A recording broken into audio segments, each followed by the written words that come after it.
Chapter 787. Bullshit. How can a curse like that exist? Who would place a curse like that? She yelled angrily. Wilbur replied nonchalantly. Who would benefit the most if Jay's sender dies?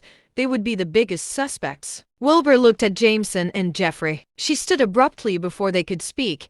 She pointed at Wilbur with a trembling finger and asked furiously, "Who the hell are you to defame my sons? Guards, break his legs and throw him in the gutter." Two muscular men at the door entered the room and glared at Wilbur. Jean said, "Calm down, Mom. Please let him finish, all right?" "What for? I think you're the one behind this. You don't deserve to be a part of the Xanders. Get out."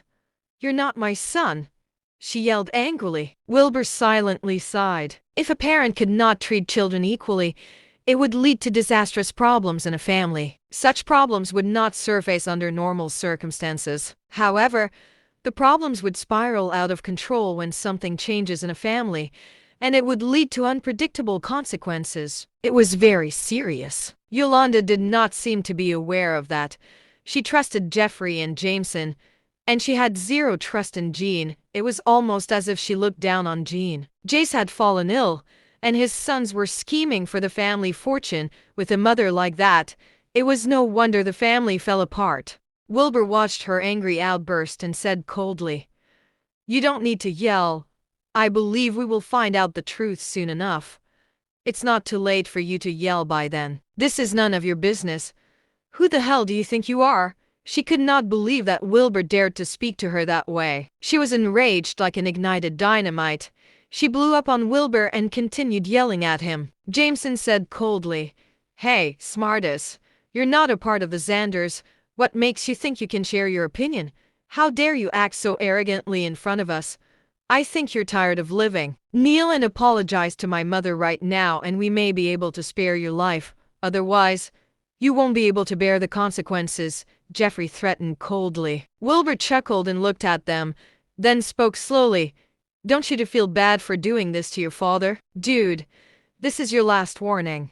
Apologize to my mother.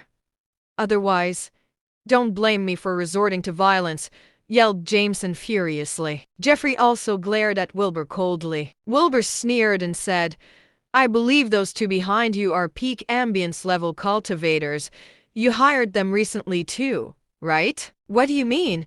The brothers glared at Wilbur in an unfriendly manner. Wilbur scoffed coldly and replied, "You guys spent a lot of money to fight for the company's rights, two peak ambience level cultivators.